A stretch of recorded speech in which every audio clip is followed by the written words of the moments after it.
Salam, hər vaxtınız xeyir olsun. Kütlə mərkəzi mövzusu ilə davam edirik. Baxaq birinci suala. Kütlələri m və 3m olan cisimlər şəkildəki kimi yerləşdirilmişdir. Buna əsasən cisimlərin kütlə mərkəzi hansı nöqtədir? İndi burada birinci növbədə mən şifahi olaraq kütlə mərkəzinin hansı nöqtə olduğunu deyəcəm və daha sonrasında niyə bu nöqtə olduğunu da izah etməyə çalışacağım. Bu m və 3m kütləli cisimlərin kütlə mərkəzi buradır və 4m-ə bərabərdir. Bəs bu niyə belədir? Yəni m-lə 3m-in toplamına bərabərdir. Bəs bu niyə belədir? Niyə z nöqtəsidir? Z nöqtəsindən m kütləsinə olan məsafə baxaq ki, neçə bölgüdür? 1 bölgü, 2 bölgü, 3 bölgü. O zaman z nöqtəsinə əsasən hesabladığımızda m vurulsun 3 yaza bilərik. Düzdürmü? Yəni bölgülərin sayı. Bu da bərabərdir. Bu 3m kütlənin z nöqtəsinə olan uzaqlığı isə 1 bölgüdür. O zaman 3m vurulsun 1 yazıram. Bərabərliyin sol tərəfi ilə sağ tərəfi eynidirmi? Bəli. M vurulsun 3. Yəni 3m, sağ tərəfdə də 3m vurulsun 1. O da 3m olur.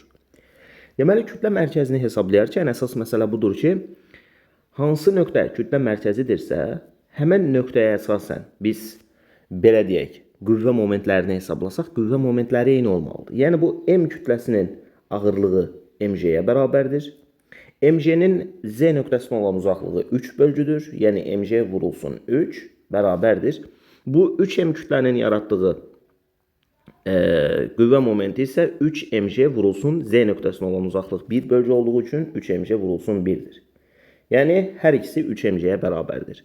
Buna görə də bu iki kütlənin ortaq kütlə mərkəzi z nöqtəsidir. Deməli, sualın doğru cavabı Y variantıdır. Bundan sonraki məsələlərdə bu qaydada həll edəcəyik. Baxaq ikinci suala. Kütlələri bərabər və m olan 3 cisim şəkildəki kimi yerləşdirilmişdir. Buna görə cisimlərin kütlə mərkəzi hansı nöqtədir? Birinci növbədə, baxın, mən 2 dənə m-i ayıracağım. Məsələn, bu m ilə bu m-i ayıraq. Bax, bu göstərdiyim 2 dənə m-i ayıraq. Aralarında neçə bölgü məsafə var? 1, 2, 3, 4, 5 bölgü məsafə var. 5 bölgü məsafə varsa, bunların tam ortası, çünki hər biri m-ə bərabərdir. Bunların tam ortası hansı nöqtədir? LM aralığıdır. Bax, bu nöqtə cisimlərin kütlə mərkəzidir. Və nə qədərdir? Bu ikisinin toplamı qədər. M-lə m-in toplamı qədər 2m qədərdir. İndi sanki bunlar yoxmuş kimi təsəvvür edə bilərsiniz. Çünki bu 2m-in əvəzinə, 2 dənə m-in əvəzinə 1 dənə 2m yazdım və bunun da tam ortada olduğunu dedim. İndi bu m ilə bu 2m-nin aralığına baxaq. 1, 2, 3, 4, 4,5 bölgüdür. M ilə 2m-nin aralığında 4,5 bölgü məsafə var. İndi biz belə bir şey düşünə bilərik. Hansı nöqtəni götürsək, kütlə mərkəzi olar. İndi burada kütlə mərkəzi K nöqtəsi olacaqdır. Niyə deyə soruşsanız, baxın, bu 2m-in K nöqtəsinə olan uzaqlığı neçə bölgüdür? Bax, buradan burası 0,5, yəni yarım bölgü var. Buradan burada 1 bölgü var. Neçə bölgü oldu? 1,5. O zaman yazıram 2m vurulsun 1,5 bərabərdir. Bu m-dən K nöqtəsinə olan məsafə 1 bölgü, 2 bölgü, 3 bölgüdür. O zaman yaza bilərik ki, m vurulsun 3. Bu tərəf nə oldu? 3m oldu. Bərabərliyin sağ tərəfi nə oldu? 3m oldu. Deməli, bərabərlik alındı mı? Bəli. O zaman K nöqtəsi bu 3 dənə kütlənin kütlə mərkəzidir. Deməli, sualın doğru cavabı A variantıdır. Üçüncü sualla davam edirik. Kütlələri M1 və M2 olan cisimlər şəkildəki kimi yerləşdirilmişdir. Cisimlərin kütlə mərkəzi X nöqtəsi olduğuna görə M1 bölü M2 nisbəti nəyə bərabərdir? Bax, kütlə mərkəzi X nöqtəsi imiş. M1 kütləsindən X nöqtəsinə olan məsafə 1 bölgüdür. O zaman yazıram M1 vurulsun 1 bərabərdir. M2 kütləsindən X nöqtəsinə olan məsafə 1, 2, 3, 4 bölgüdür. O zaman yazıram M2 vurulsun 4. Buradan da M1 bölü M2 nisbətini tapmağa çalışacağıq. M1 bölü M2 bərabərdir 4 olacaqdır. Deməli, sualın doğru cavabı B variantıdır. Davam edirik. Dördüncü sualla. Kütlələri M, 2M, 6M olan nöqtəvi cisimlər şəkildəki kimi yerləşdirilmişdir. Buna əsasən cisimlərin kütlə mərkəzi hansı nöqtədir? İndi birinci növbədə gəlin bu M ilə bu 2M-ə baxaq. Bunların kütlə mərkəzi hansı nöqtə olar sizcə? 2M-ə daha yaxın olmalıdır və toplamı qədər, yəni 3M-ə bərabər olacaq. Məsələn, bu nöqtə ola bilər. Niyə bu nöqtə ola bilər? Çünki M-dən bura olan məsafə 2 bölgüdür, 2M-dən bura olan məsafə isə 1 bölgüdür. Yəni, bura M vurulsun 2-dir, burada 2M vurulsun 1-dir. Bərabərlik yaranırmı? Bəli. Deməli, bax, məsələn, burada K nöqtəsi deyək. Bu K nöqtəsi M ilə 2M-in kütlə mərkəzidir. Və toplamı qədər, yəni 3M qədər olmalıdır. İndi burada 3M aldıq. Burada da 6M var. 3M ilə bu 6M-ə baxırıq. Bu 3M-in neçə dəfə fərqlənir 3M ilə 6M? 2 dəfə fərqlənir. O zaman məsafələr də 2 dəfə fərqlənməlidir. Yəni D nöqtəsi olmalıdır. Niyə D nöqtəsi olmalıdır? Çünki D nöqtəsinə olan məsafə 1 bölgüdür. Yəni 6M vurulsun 1. 3M olan məsafə isə D nöqtəsindən 2 bölgüdür. Yəni burada olacaqdır 3M vurulsun 2.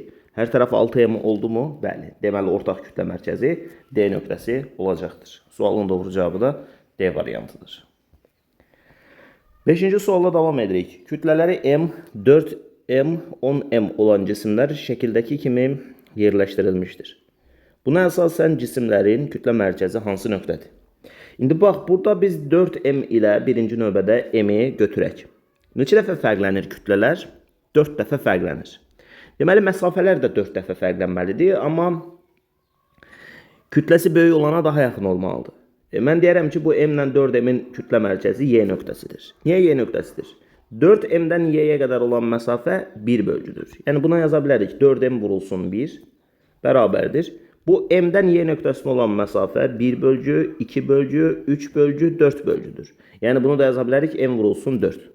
Okey, deməli, 4M və M kütlələrinin kütlə mərkəzi Y nöqtəsidir. Y nöqtəsi və burada 4M ilə M-in toplamını yazırıq. Yəni, 5M yazırıq. Deməli, artıq bunlar yoxmuş kimi düşünə bilərik. Çünki biz bunların ortaq kütlə mərkəzini yazmış olduq. Bax, burada 5M var, burada 10M var. Aralarında neçə dəfə fərq var? Kütlələr arasında 2 dəfə fərq var. Kütlələr arasında 2 dəfə fərq varsa, məsafələr arasında da 2 dəfə fərq olmalıdır. Yəni, bu 10M ilə 5M-in kütlə mərkəzi A nöqtəsi olmalıdır. Niyə A nöqtəsi? Çünki 10M-dən A nöqtəsinə 1 bölgü məsafə var. Yəni, 10M vurulsun 1 bərabərdir. Buradakı 5M-dən A nöqtəsinə isə 2 bölgü məsafə var. Yəni, 5M vurulsun 2 yaza bilərik. Deməli, A nöqtəsi bu iki kütlənin ortaq kütlə mərkəzidir. Sualın doğru cavabı deməli A variantıdır. Gəldik 6-cı suala. Bərabər kvadratlarla ayrılmış sistem üzərinə yerləşdirilən XY bir cins lövhələrin kütlələri bərabər və M-dir. Buna əsasən deyir ki, yaradılan sistemin kütlə mərkəzi hansı nöqtədir? Baxın, lövhələrin deyir ki, kütlələri bərabərdir və M-ə bərabərdir. Bu lövhənin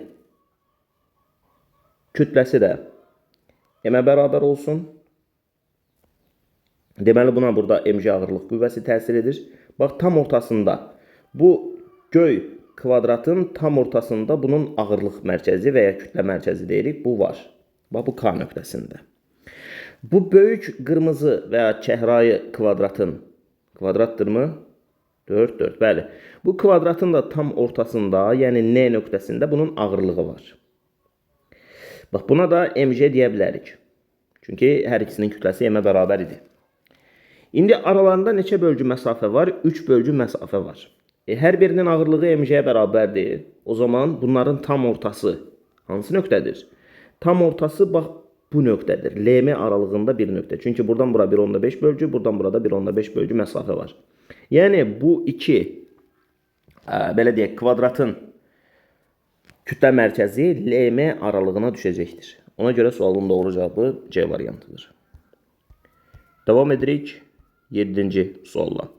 Şəkildəki bir cins lövhələrdən üçbucaqlı lövhənin kütləsi 4M, düzbucaqlı lövhənin kütləsi 8M-ə bərabərdir. Buna əsasən sistemin ağırlıq mərkəzi hansı nöqtədədir? Üçbucaqda belə bir qayda var. Məsələn, bu bir üçbucaqdırsa, bunun ağırlıq mərkəzi hansı nöqtədədir? Baxın, bura məsələn ağırlıq mərkəzinin O nöqtəsi olduğunu fərz etsək, bu O nöqtəsindən belə deyək, bu oturacağa olan məsafə h qədərdir. Bu O nöqtəsindən yuxarıya qədər olan məsafə isə 2h-a bərabərdir. Yəni burada bu üçbucaq lövhənin ağırlıq mərkəzi burada B nöqtəsidir. Bax, yuxarı olan məsafə gördük ki 2 bölgüdür. Aşağı oturacağı olan məsafə isə 1 bölgüdür. Deməli B nöqtəsi bunun ağırlıq mərkəzidir. Və nə qədərdir? Üçbucağın kütləsi 4m-ə bərabərdir. Deməli bunun ağırlığı buradadır və 4 mg qədərdir. Daha sonra isə düzbucaqlı lövhə var. Düzbucaqlı lövhənin kütləsinin 8 m-ə bərabər olduğunu bizə verir. 8 m-in tam orta, yəni bu düzbucaqlı lövhənin tam ortası da buradır. Burada da biz 8 mg-ni göstərə bilərik. 4 mg ilə 8 mg. İndi bunun kütlə mərkəzi elə bir nöqtə olmalıdır ki, həmən nöqtədə belə deyək də qüvvə momentləri bərabər olsun. Yəni elə bir nöqtə seçməliyik ki, həmin nöqtəyə görə qüvvə momentləri eyni olsun. Məsələn, D nöqtəsini seçsəm, D nöqtəsindən bu 4 mg olan məsafənin 2 bölgü olduğunu görürük. O zaman yazıram 4 mg vurulsun 2 bölgü bərabərdir. 8 mg-dən D-yə olan məsafə isə 1 bölgüdür. Bunu da yazırıq 8 mg vurulsun 1. Sol tərəflə sağ tərəf bərabərləşdimi? Bəli. Deməli, bu sistemin kütlə mərkəzi D nöqtəsi olmalıdır. Sualımızın doğru cavabı D variantıdır. 8-ci sualda davam edirik. Şəkildə bir cins lövhələrdən paralelogramın kütləsi 3m, dairənin kütləsi 4m, düzbucaqlının daha doğrusu kütləsi 2m-ə bərabərdir. Buna əsasən sistemin kütlə mərkəzi hansı nöqtədədir? Baxın, paralelogramın kütlə mərkəzi buradır və bunun 3m olduğunu bizə verir. Daha sonra düzbucaqlının kütlə mərkəzi tam ortasıdır və 2m-ə bərabər olduğunu deyir. Dairənin kütləsinin də 4m olduğunu bizə verir. İndi biz bu sistemin ortaq kütlə mərkəzini hesablamağa çalışacağıq. Birinci növbədə bu 4m ilə 2m-ə diqqət edirək. Bu kütlələr bir-birindən 2 dəfə fərqlənir, doğrudurmu? O zaman bunların kütlə mərkəzi elə bir nöqtə seçməliyik ki, məsafələr də 2 dəfə fərqlənsin. Yəni C nöqtəsi bu iki nöqtənin kütlə mərkəzidir. Yəni 4m-dən bu C-yə olan məsafə 1 bölgüdür. 4m vurulsun 1 yaza bilərəm. Bərabərdir. Bu 2m-dən C nöqtəsində olan məsafə də 2 bölgüdür. Yəni 2m vurulsun 2 yaza bilərəm. Hər tərəf 4m-ə bərabər oldu mu? Bəli, oldu. Deməli, bu sistemin kütlə mərkəzi C nöqtəsidir. C nöqtəsində 4m ilə, bax, qayda qora, 4m-dən 2m var idi, düzdürmü? Toplamı nə qədərdir? 6m qədərdir. Deməli, biz C nöqtəsinə bir 6m yaza bilərik. Çünki kütlə mərkəzini C nöqtəsi tapdıq. 4m ilə 2m-in kütlə mərkəzi C nöqtəsi oldu. İndi əlimizdə nə var? Əlimizdə var burada 3m, aşağıda da 6m. Bunlar da 2 dəfə fərqlənir. Deməli, yenə məsafələr 2 dəfə fərqlənəcəkdir və böyük olan kütlə daha yaxın bir nöqtə olacaqdır. Mən bu nöqtəni B nöqtəsi götürürəm. 3m-dən B-yə olan məsafə 2 bölgüdür. Bax, 1 bölgü, 2 bölgü. O zaman yazıram 3m vurulsun 2 bərabərdir. 6m-dən B nöqtəsinə olan məsafə 1 bölgüdür. O zaman yazıram 6m vurulsun 1. Deməli, burada 6m, burada 6m oldu. Deməli, B nöqtəsi həqiqətən də bu iki kütlənin kütlə mərkəzidir. Deməli, sualımızın doğru cavabı B nöqtəsi olacaqdır. Gəldik 9-cu suala.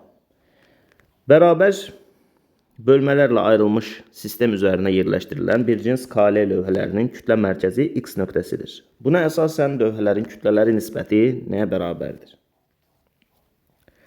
İndi baxın, burada bunun ağırlıq mərkəzi var. X lövhəsinin yox, K lövhəsinin ağırlıq mərkəzi var. Buna deyək MK vurulsun J. Yəni buna ağırlıq qüvvəsi təsir edir. Daha sonrasında ML, yəni L cisminin ağırlığı var və buna ML vurulsun J deyək. İndi X nöqtəsinə nəzərən burada torq hesablayaq və bunların bir-birinə bərabər olduğunu deyək. X nöqtəsinə nəzərən birincinin uzaqlığı 2 bölgüdür. O zaman yazıram MK vurulsun J vurulsun 2 bərabərdir. X nöqtəsinə bunun uzaqlığı isə 1 bölgüdür. O zaman yazıram ML vurulsun J vurulsun 1. Burada J'ləri apardıq. Nə qaldı geriyə? 2MK bərabərdir ML qaldı. Bizə deyir ki, K'nın L'yə nisbətini hesablan. MK bölü MD bərabərdir. Burada 1 bölü 2 alırıq.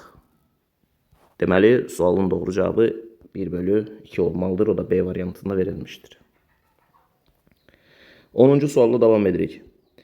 Bərabər bölgülərlə ayrılmış sistem üzərinə bir cins X, Y lövhələri şəkildəki kimi yerləşdirilmişdir. Sistemin kütlə mərkəzi K nöqtəsi olarsa, lövhələrin kütlələri nisbəti nəyə bərabərdir deyir bizə. Birinci növbədə X lövhəsinin kütlə mərkəzi buradır. Buna yazarıq MX vurulsun J, yəni ağırlıq qüvvəsi təsir edir. Daha sonra üçbucağın kütlə mərkəzinin hansı nöqtə olduğunu əvvəlki məsələlərdə də demişdik. Bax, bu nöqtə üçbucağın kütlə mərkəzidir və buna da deyə bilərik MY vurulsun J. İndi birinci növbədə buradan MX vurulsun J'dən K'ya olan məsafə 1 bölgüdür. Deməli yazıram MX J vurulsun 1 bərabərdir. Buradan Y cisminin ağırlıq mərkəzindən K'ya olan məsafə isə 2 bölgüdür. Yəni yazıram MY vurulsun J vurulsun 2. J'ləri ixtisar apardıq. Nəticədə geriyə qaldı MX bərabərdir 2MY. Bizə nə lazımdır? Bizə lazımdır MX bölü MY nisbətini hesablamaq. Yazıram MX bölünsün MY bərabərdir nəyə? 2-yə. Deməli, sualın doğru cavabı 2 olmalıdır. 11-ci sualla davam edirik. Düzgün bir cins bir tel şəkildəki kimi bükülmüşdür. Buna əsasən telin kütlə mərkəzi hansı nöqtədir? İndi bax, burada bölgülərin sayı neçəyə bərabərdir? 1 bölgü, 2 bölgü, 3 bölgü, 4 bölgü. 4 bölgüyə mən 4M deyim və bu 4M tam ortada, bax bunun kütlə mərkəzini göstərirəm. Bura 4M olsun. Daha sonrasında bu telin uzunluğu 1 bölgü, 2 bölgü, 3 bölgü, 4 bölgü. Bu da 4 bölgüdür və bunu da tam ortasında 4M göstərim. İndi bunların hər biri 4M-ə bərabərdir. Bu sistemin kütlə mərkəzi bu 4M ilə 4M-in tam ortasında olmalıdır. Bax, 4M ilə 4M-in arasında bir düz xətt çəkirəm və bu ikisinin tam ortası N nöqtəsidir. Deməli, bu sistemin kütlə mərkəzi N nöqtəsi olacaqdır. O da Y variantında verilmişdir. Davam edirik 12-ci sualla. Düzgün bir cins bir tel şəkildəki kimi bükülərək bu hala gəlmişdir deyir. Buna əsasən telin kütlə mərkəzi hansı nöqtədir? İndi baxaq görək bölgülərin sayı neçə bölgüdür? Deməli, 1 bölgü, 2 bölgü, 3 bölgü, 4 bölgü, 5 bölgü, 6 bölgü. Eyni zamanda aşağı da 6 bölgüdür. Deməli, mən burada tam ortada 6M yaza bilərəm. Burada da tam ortada 6M yaza bilərəm. Daha sonrasında bura baxırıq neçə bölgüdür? 1 bölgü, 2 bölgü, 3 bölgü, 4 bölgü. Deməli, burada 4M yaza bilərəm. 4M də tam ortadadır. Bax, buradadır. İndi biz rahat şəkildə bu kütlə mərkəzini necə hesablaya bilərik? Burada 6M və burada da 6M olduğunu görürük. Bunların tam ortası bu ikisinin kütlə mərkəzidir. Tam ortası haradır? Bax, buradır. Deməli, K nöqtəsi bu 6M ilə bu 6M'in kütlə mərkəzidir. Toplamı nə qədərdir? 12M'dir. Deməli, 12M burada yaza bilərik və artıq bu 6M ilə bu 6M'ə ehtiyacımız yoxdur. Çünki ikisinin toplamını K nöqtəsinə gətirdik. İndi burada K nöqtəsində 12M var. Daha sonra burada isə 4M var. Bu 12M ilə 4M'i hansı nöqtədə birləşdirə bilərik? Aralarında 1, 2, 3 bölgü məsafə olduğunu görürük. İndi belə bir şey düşünək.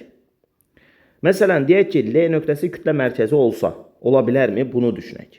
L nöqtəsindən bu 12M olan məsafə 1 bölgüdür. O zaman bu tərəf olur 12M vurulsun 1. Bu 4M'dən bura olan məsafə isə 2 bölgüdür. O zaman 4M vurulsun 2 olur. Oldu mu? Təbii ki, olmadı. Deməli, bura 12M oldu, bura isə 8M oldu. Deməli, bunun aldığımız qüvvə momenti kiçik gəldi. Yəni, L nöqtəsi ola bilməz. L nöqtəsindən də daha uzaq bir məsafə olmalıdır. Yəni, K ilə L-nin aralığında bir nöqtə bu iki dənə kütlənin ortaq kütlə mərkəzi olacaqdır. Buna görə də sualımızın doğru cavabı K-L aralığı D variantı olmalıdır. Bunu başqa cürdə hesablamaq olardı mı? Bəli, hesablamaq olardı. Məsələn, 12M-dən bu kütlə mərkəzini, indi kütlə mərkəzinin hansı nöqtə olduğunu bilmirik. Məsələn, bu məsafəyə X1 məsafəsi yazım. O zaman belə yaza bilərik. 12M vurulsun X1 bərabərdir. Aralarında neçə bölgü məsafə var 4m ilə 12m arasında? 3 bölgü məsafə var. Deməli 4m'dən bura olan məsafəni biz yaza bilərik mi? 3 çıxılsın x1. Yəni 3 bölgü çıxılsın x1 məsafəsi. O zaman yazıram 4m vurulsun 3 çıxılsın x1. Burada bu m'ləri aparsaq, bu 12 ilə 4'ü aparsaq bu tərəfdə 3 qalar da. Yəni 3x1 bərabərdir. Bu tərəfdə də qaldı 3 çıxılsın x1. Hə, indi buradan x1'i sol tərəfə keçirsək, 3x1'in üzərinə x1 gəlsək, 4x1 bərabərdir 3'ə. Buradan x1 də bərabərdir nəyə? 4'də 3'ə. Yəni 4'də 3 bölgü məsafə olmalıdır. 4'də 3 də 1'dən kiçikdir. Yəni 1 damadan da kiçikdir. Bax bu məsafə, yəni buradakı belə deyək ki, kali aralığında olan bu məsafə 1 damadan da kiçik olmalıdır. İndi gəlin ya da ehtiyac yoxdur heç. Elə x1'i 4'də 3 tapdıq. Yəni 1 damadan da kiçik olduğunu gördük. Bu da k ilə l'nin aralığına düşür. Davam edək 13-cü sualla. Deyir ki, düzgün bir cins bir lövhədən kəsilərək şəkildəki lövhə yaradılmışdır. Buna əsasən əmələ gələn lövhənin kütlə mərkəzi hansı nöqtədir? İndi birinci növbədə 4 dənə lövhə olduğunu görürük. Ayrı-ayrı lövhələr. Bax, bunun kütlə mərkəzi buradır, m'dir. Bunun kütlə mərkəzi buradır, m yazdıq. Bunun da kütlə mərkəzi buradır, m'dir. Bunun da kütlə mərkəzi buradır, m'dir. İndi bu 3 dənəsini, 3 dənə dediyim bax yuxarıda olan bu, bir də bu. Bunları bir nöqtəyə gətirsək, hansı nöqtəyə gətirə bilərik? Deməli, bu m ilə bu m aralığında neçə bölgü məsafə var? 1, 2, 3, 4 bölgü məsafə var. Tam ortası k nöqtəsidir. Yəni bu m ilə bu m'i k nöqtəsinə gətirə bilərik. K nöqtəsinə o zaman 2 dənə m gəlmiş olacaq. K nöqtəsində bir dənə m'in özü də var axı. O zaman bu 3 lövhənin kütlə mərkəzi bax k nöqtəsidir deyə bilərik. Və nə qədərdir? 3m'ə bərabərdir. 3m'i burada yazdım. İndi burada 3m var. Burada m nöqtəsində isə bir dənə m var. Bunların kütlə mərkəzi k ilə l aralığına düşəcəkdir. Yenə bayaqki üsulla həll edə bilərik. Bax, k-dan 3m olan məsafəyə x1 deyək. Daha doğrusu 3m vurulsun 3m'dən kütlə mərkəzinə olan məsafəyə x1 deyək. 3m vurulsun x1 bərabərdir. M vurulsun aralarında neçə bölgü məsafə var? 2 bölgü məsafə var. O zaman 2 çıxılsın x1 yaza bilərəm. Bu m'ləri apardım. 3x1 bərabərdir 2 çıxılsın x1. Buradan x1'i sol tərəfə attığımda alınır 4x1 bərabərdir 2. Buradan da x1'i tapsaq x1 bərabərdir 2 bölü 4. Yəni 0,5 alırıq. Deməli k nöqtəsindən 0,5 bölgü məsafə bu sistemin kütlə mərkəzidir. Bax. Bura. Yəni, sistemin kütlə mərkəzi k-li aralığına düşür. Sualın doğru cavabı B variantıdır. Gəldik 14-cü suala. Deməli, deyir ki, bu lövhələrdən şəkildəki sistem qurulmuşdur. Buna əsasən cismin ağırlıq mərkəzi hansı nöqtədir? İndi mən birinci növbədə bu lövhə ilə bu lövhənin kütlə mərkəzinə baxacağım. Baxın. Yuxarıdakı kvadratın kütlə mərkəzi bax buradır. Bunun kütlə mərkəzi də bu nöqtədir. Bu ikisini birləşdirən bir düz xətt çəkirəm və bunların tam ortası k nöqtəsidir deyirəm. Deməli bu iki dənə lövhənin kütlə mərkəzi k nöqtəsidir. Düzdürmü? Düzdür. İndi bu iki dənə kvadrata baxıram. Bax bundan buna baxıram. Bunların birinin kütlə mərkəzi burasıdır, birinin kütlə mərkəzi də burasıdır. İndi bunları da birləşdirən bir düz xətt çəkirəm və bunların tam ortası M nöqtəsidir deyirəm. Deməli, kütlə mərkəzindən biri oldu K nöqtəsi, biri də oldu M nöqtəsi. Gəlin indi K və M nöqtələrinə fokuslanaq. Bura olsun. 2 dənə lövhənin kütlə mərkəzi olduğu üçün bura 2M deyək. Bu M nöqtəsi də 2 dənə lövhənin kütlə mərkəzi olduğu üçün burada 2M deyək. Bunların tam ortası 2m ilə 2m'nin tam ortası sistemin kütlə mərkəzidir. Yəni L nöqtəsi sistemin kütlə mərkəzidir deyə bilərik. O da C variantında verilmişdir. Gəldik 15-ci suala. Eyni maddədən hazırlanmış kvadrat və üçbucaqlı lövhələr şəkildəki kimi birləşmişdir.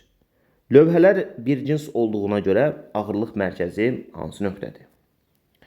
Deməli, eyni maddədən hazırlanıb bu adamlar, yəni sıxlıqları eynidir deyə bilərik.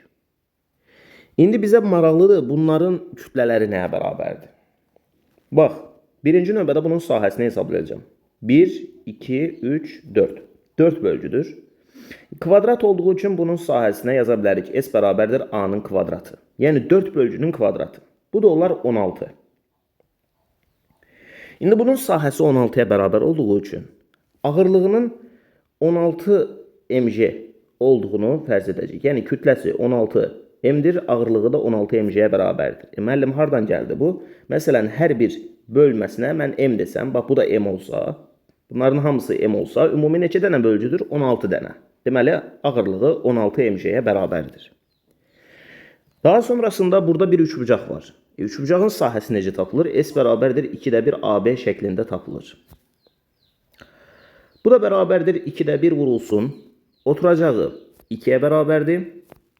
Hündürlüyü isə, AB yox, bunu AH yazaq. Hündürlüyü isə 3-ə bərabərdir. Burada 3 yazıram. 2 ilə 2 getdi, geriyə qaldı 3. Deməli, bunun sahəsi də 3-ə bərabərdir. Sahəsi 16 olana 16 mg demişdiksə, sahəsi 3 olana da 3 mg deməyimizdə hər hansı bir problem yoxdur.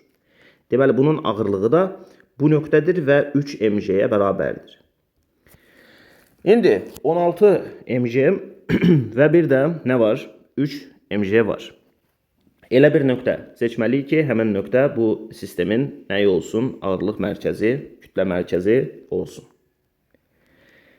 Belə deyə bilərik, 16 mg-dən həmin nöqtəyə olan məsafəyə x1 məsafəsi deyək. O zaman yazıram 16 mg vurulsun x1. Yəni, hər hansı bir nöqtə fərz edirik, o nöqtə x1 olacaqdır. Bu 3 mg-dən həmin nöqtəyə olan məsafə isə bölgülərin sayı nəyə bərabərdir? 1 bölgü, 2 bölgü, 3 bölgü, 4 bölgü. Aralarında 4 bölgü məsafə var.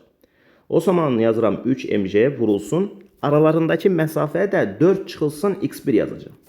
Yəni, birincinin məsafəsi x1-dirsə, ikincinin məsafəsi 4 çıxılsın x1-dir.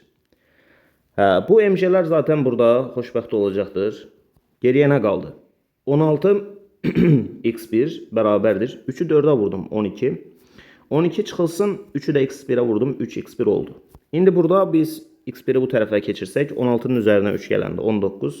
19 x1 bərabərdir 12-yə. Buradan da x1-i tapsaq, x1 bərabərdir 19-u burada yazarıq, 12-ni də burada yazarıq.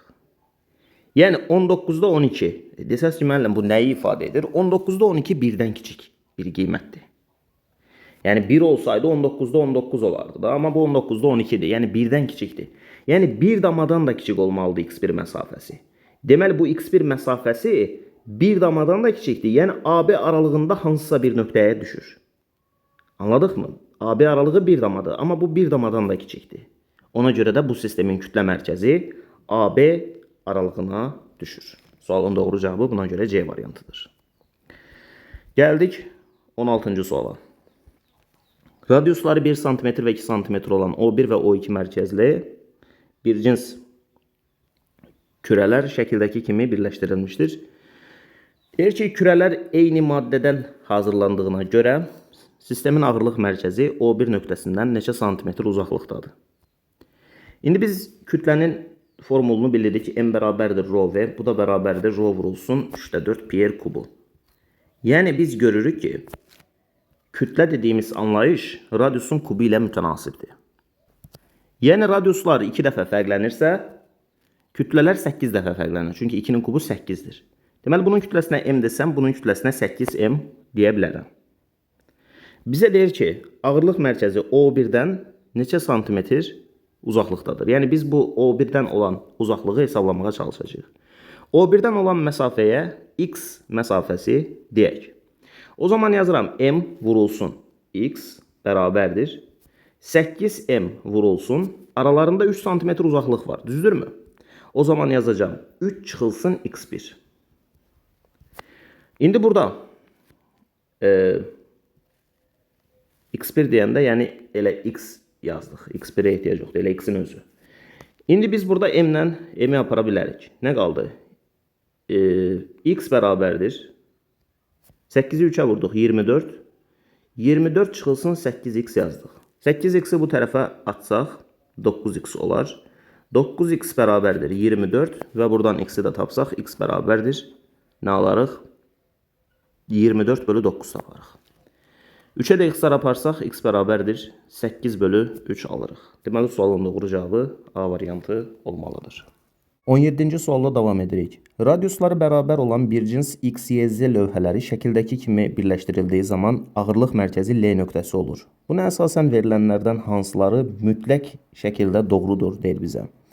İndi burada ağırlıq mərkəzinin L nöqtəsi olduğunu deyir, düzdürmü? Gəlin biz L nöqtəsinə əsasən hesablamamızı aparaq.